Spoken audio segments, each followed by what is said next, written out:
Hi everyone, it's Jennifer from Fiberflux. In this video, I'm going to show you how to make these pretty rosette earrings. I have a rosette and a little leaf, and I've adhered it to an earring. It's a post earring. And for this project, you're going to need a 2.25 millimeter B crochet hook. It's a little tiny hook. You'll need a tapestry needle on the smaller side to weave in these small little ends here, a post earring, and I wanted to mention, if you have allergies or sensitivities to some of the metals, just look for silver or gold or something like that. They do carry those at the craft store. And you'll also need an earring back for your post, and I have here, this is one that has this like plastic ring or shield around it. You don't have to have a fancy one like this. This kind of keeps it from moving around too much and holds it kind of snug against the ear. You also need a pair of scissors. A ruler is optional if you want to measure. These measure about a ½ inch or so for the rosette, and then with the leaf added, they're about 3/4 of an inch wide. So you can use the ruler to measure if you need to, if you want to get them perfectly, the earrings perfectly symmetrical to one another. And you'll also need some embroidery floss. I'm using just some regular DMC embroidery floss. The green I used for the leaf was color 702, and then this kind of fuchsia, magenta, hot pinky color, I used, this is color 3607 if you're trying to match these colors exactly, but feel free to use any color you like. Roses in real life come in almost every color imaginable, so definitely get creative with that, and you can make yourself a whole set of them if you'd like. So let's get started. I wanted to quickly mention that when you make your rosette earrings, you can just make the rose part, which you can see on the Fiberflux blog, and I'll provide the link for the photo tutorial as well, or and the written pattern, or you can make your rosette with a leaf. I'm going to show you how to make both the leaf and the rosette, but if you want to just do the leaf or just do the rose, feel free to get creative and do whatever you want. There will be pictures also on the Fiberflux blog of both, so definitely check those out as well. So here are the earrings as shown with and without the leaves. So you can see these darker pink ones have the leaves, and these other ones are just the rosette. So here you can see two different looks, so you can choose which one you like best. We're going to begin with the leaf first. We're going to put a slip knot on our hook, wrap the embroidery floss around your fingers to make a loop, bring it behind the loop, reach in with your crochet hook and bring up that loop, and then just tighten onto your hook. Next, we're going to chain 4. To make a chain, wrap the yarn around your hook and bring it through the loop. That's 1, 2, 3, and 4. Next, in the chain farthest from our hook, we're going to join with a slip stitch to make a ring. So insert the hook into that chain farthest from your hook, the first one you made, and then bring up a loop, and then bring that loop through the loop that's already on your hook. We now have a ring that we're going to be working our stitches into. Now this tail here you can hold along the edge, and that will weave it in as you go along. So this is pretty tiny, so just work slowly and carefully when you're working with really small hooks. So next, to make the bottom part of our leaf, we're going to work 6 double crochets into the center of this ring we just made. So to make a double crochet, wrap the embroidery floss around your hook, insert it into the center of the ring, wrap yarn around the hook, and bring up a loop. Wrap yarn around the hook, bring it through the first 2 loops. Again, it's really tiny. We need to fiddle with it a little, and then wrap the yarn around the hook and bring it through the last 2 loops. Okay, so that's 1 double crochet. We're going to make a total of 6. So this is 2.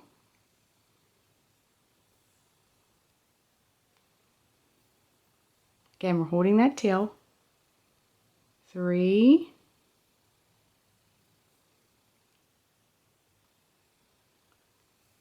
Just take your time.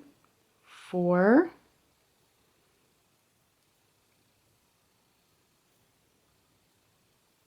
5,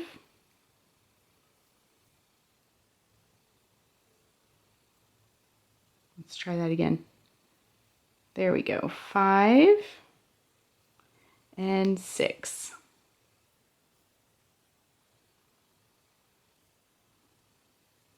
Okay, we now have the bottom part of our leaf.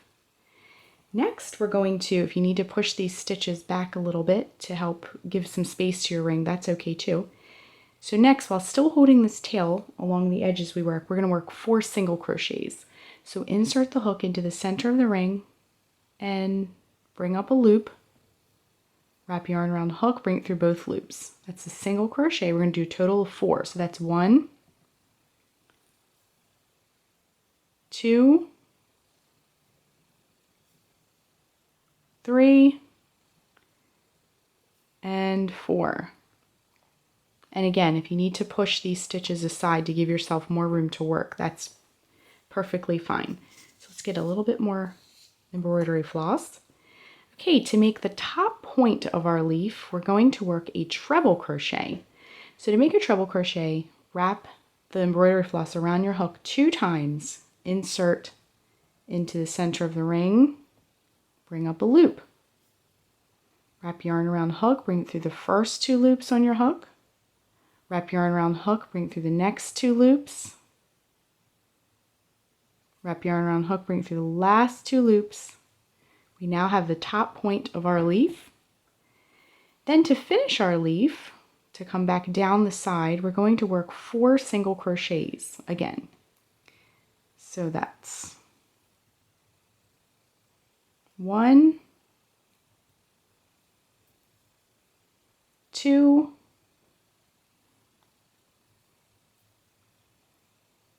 3, and 4.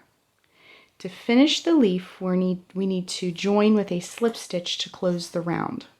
So in that first stitch you work, just insert the hook right in there, bring up a loop, bring that loop through the loop already on your hook. Then you can take your scissors and trim. Go ahead and fasten it off, and then we'll weave in the ends. So when you're finished, it's going to kind of look like this. So what you can do is flip the leaf over, take this yarn tail, and just tighten it up. It'll close up that hole somewhat, and then you can just trim that tail. And then grab a smaller tapestry needle. If it's too large, it won't get through these stitches as well. So go ahead and thread that other tail with your tapestry needle, making sure it doesn't split. Sometimes the floss will come apart. Just get all those strands in there. Okay, and then take your leaf and again flip it over to the back. And then you're just going to carefully, again, this is pretty small, so just carefully weave in this tail. Come in one direction, then go into the other direction.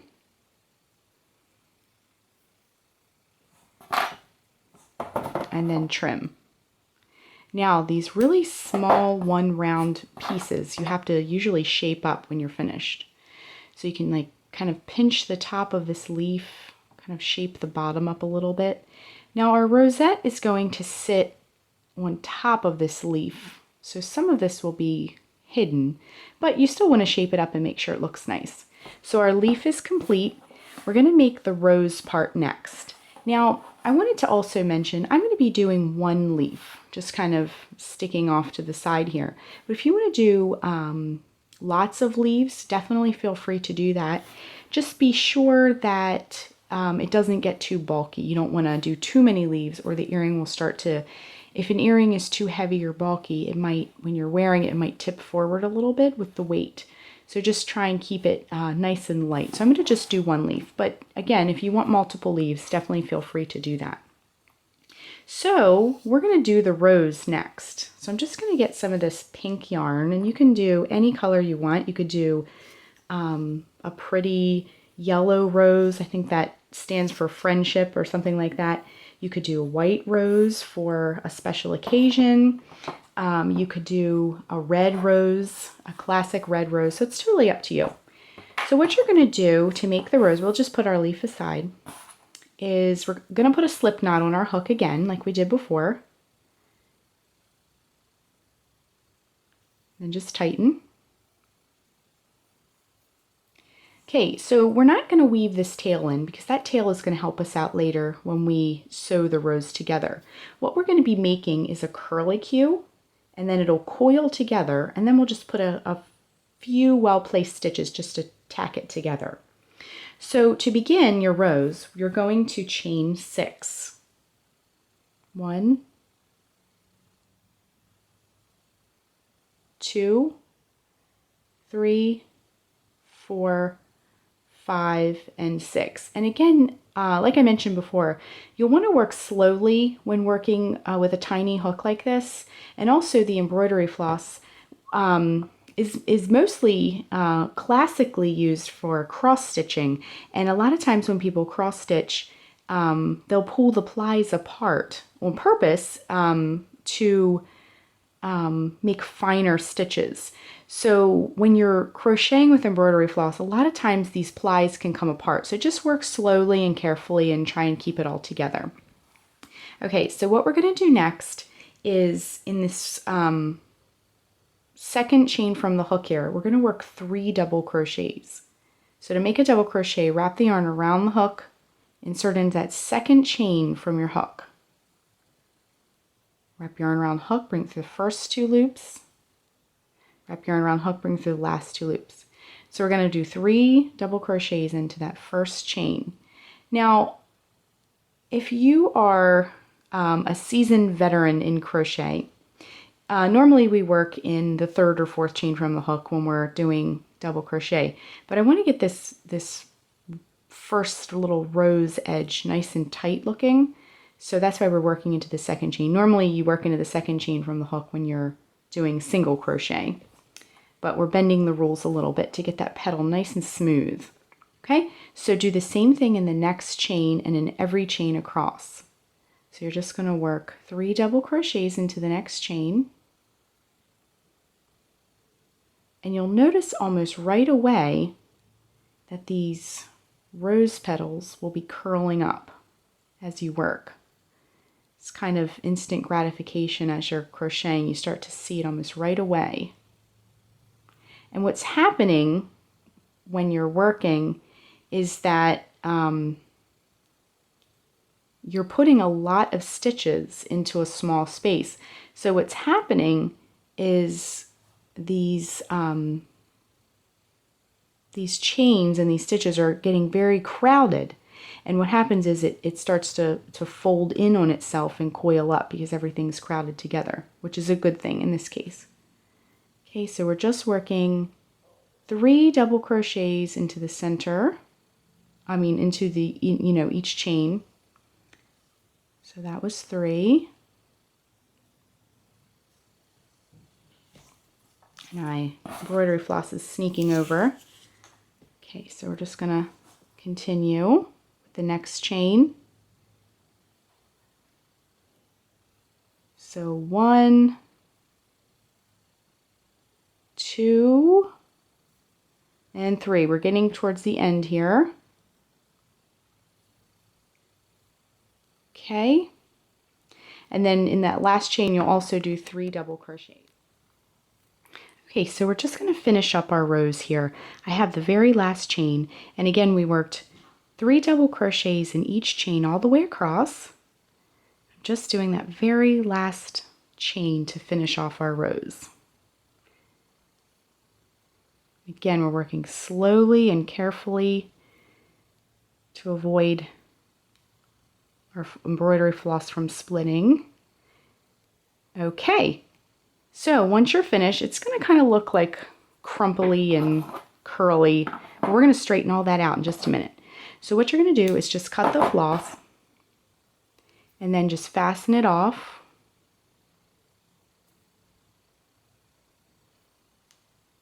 Just like that. Okay? And then just pull that to tighten. Okay, let's grab our tapestry needle. And and our scissors and our leaf, and we'll put it all together. Okay, so we're going to have two tails. So what you want to do, it's going to look kind of like this, almost like one of those nautilus shells. So you're going to take this center part and just kind of wrap it in on itself, just like that. So now it looks like a rose. And then you can kind of hold it up with your leaf, just kind of check everything out. So take your tapestry needle, and you're going to have one of your ends will kind of make a point like this. You want to get that sewn in and smooth out that last point. So what you're going to do is you're just going to weave that in a little bit, just come in a little bit with that end, and then see it kind of soften that point already. So when you're stitching these roses together, it's really important to remember that you don't want to overstitch the rose, because it'll flatten it out and you'll lose that really pretty coiling effect. But you don't want to not do enough stitches, because then it'll kind of fall apart. So just try and strike a balance. Now, when you're doing one of these passes, see, I'm getting ready to go back downward. I'm going to incorporate the leaf. So just put the leaf right through there. Almost make like a little sandwich here. So just put your leaf right in there, and then incorporate the leaf into your stitch work. Now my rose is looking pretty good. I'm going to come and fix this part. So just, make a stitch and then stop and look. And again, you don't want to overstitch it, but definitely get some really nice sturdy stitches in there so everything stays together. Okay, then once you're finished, I'm going to get that last little thread through there. Once you're finished, it's going to kind of look like this. Now if you chose to make more leaves, you can incorporate those leaves as well. But our rose is finished. So what you can do is flip it over. And then if you still have a tail that's not towards the center, you can rethread your needle and kind of get that tail in towards the center so you can tie it off. And we're going to be gluing. Now you can use fabric glue, you can use hot glue. I'm going to be using hot glue. I like hot glue because it dries quickly and it's pretty sturdy.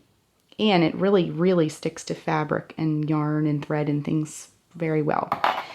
So you don't necessarily have to do a fancy job of weaving in the ends, because some of that is going to be hidden by this earring post. But you don't want your strings to be hanging down either. So just tie them up in the back and then trim them neatly to finish it off. Just right up close to the knot. And putting that hot glue down over top of that knot when we put the post in will seal that knot too, so it definitely will not be coming apart. Okay, so our little rose is complete.